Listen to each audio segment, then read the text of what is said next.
because different is somehow not good. What's your carnal theory? Today on Carnal Theory, we're sitting down with Caritia, a kink practitioner, BDSM expert, an educator, an artist, a businesswoman, and so much more. She is the co-founder of both Caritia House and the new educational platform, Oh Yes Please. Welcome, Caritia. Thank you for taking time out of your busy day to chat with us. Thank you for inviting me, Amanda and Abba. It's a pleasure to be here. Thanks so much. So please, what have you brought for us today? So my carnal theory for you all is consent is enthusiastic consent is sexy and desirable. Can you tell us what enthusiastic consent is versus like regular consent? So I think the best way I can talk with regard to enthusiastic consent is that hell yes, that really in the body, really everything about your yes is like juicy and interesting and engaged and curious and excited, and not this yeah, okay, that we often like settle for, because actually there's a lot of either a no that we're not comfortable giving, or there's a lot of maybes or conditions that come with that maybe or that no.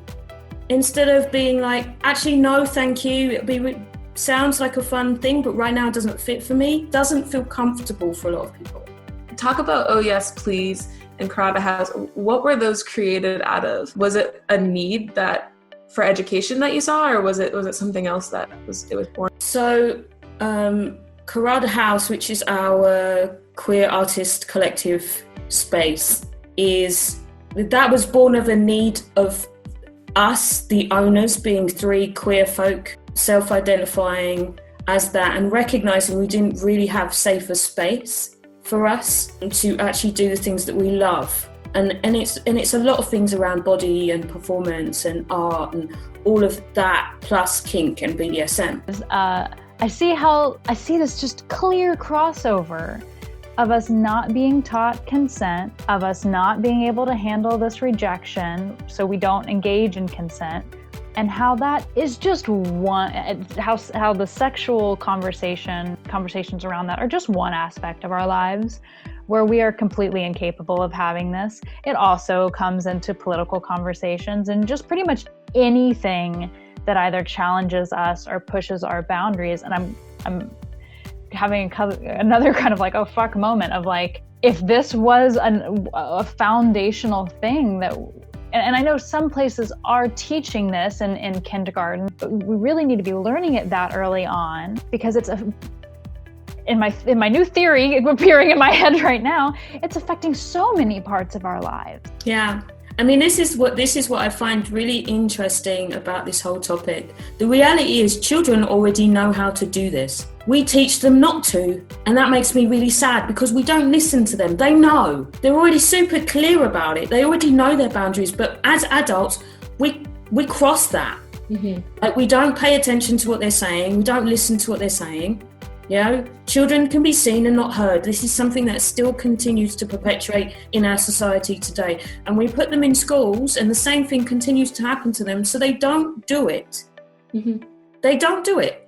You know, so it's something that really from, like you said, from a foundational place, from the ground up, you know, from where you're being taught these ways of behavior is what you'll continue to do. Right? So if as a child, your consent is constantly violated, your boundaries are constantly crossed, that is something you're always going to do. And hopefully you can unlearn that. But why should you have had to have gone through that trauma in the first place when we could have done it in a much softer, easier way by respecting the child when the child says they don't want to do something, right? And finding better ways to communicate with a child. Yeah. You know, children are majorly intelligent. I've got two friends who have the most adorable boys, and they know stuff. Like, they just inherently know stuff. Yes, they need the boundaries. They need that kind of safer space to be able to explore, but they already know things, right? So if our education really considered that each of us has inherent knowledge. And what we need is supporting in how we work through that as we grow and develop.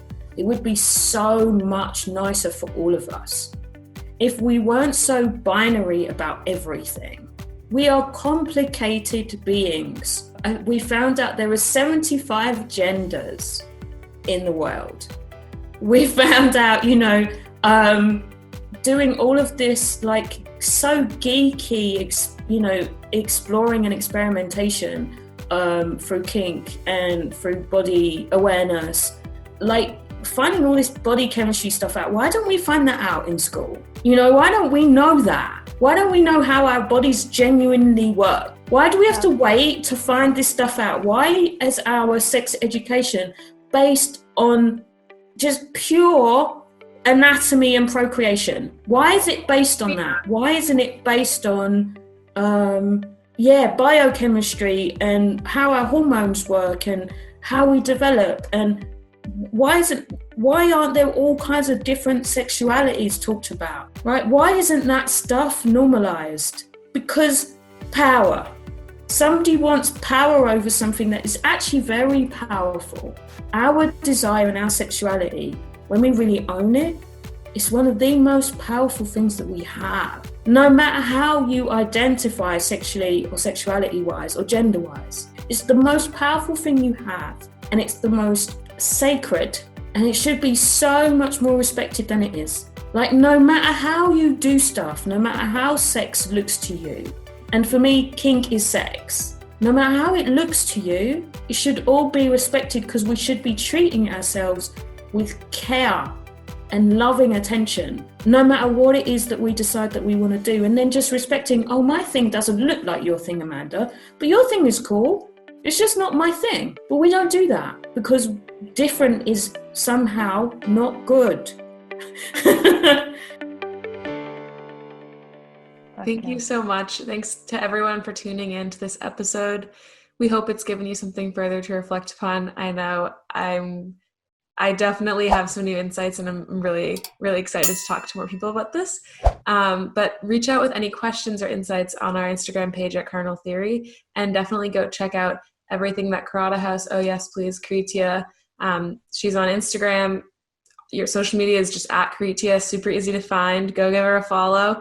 Check out Caritia House, which is caritia-house.de, or ohyesplease.org. The work they're doing is incredible and beautiful, and thank you so much for being with us today.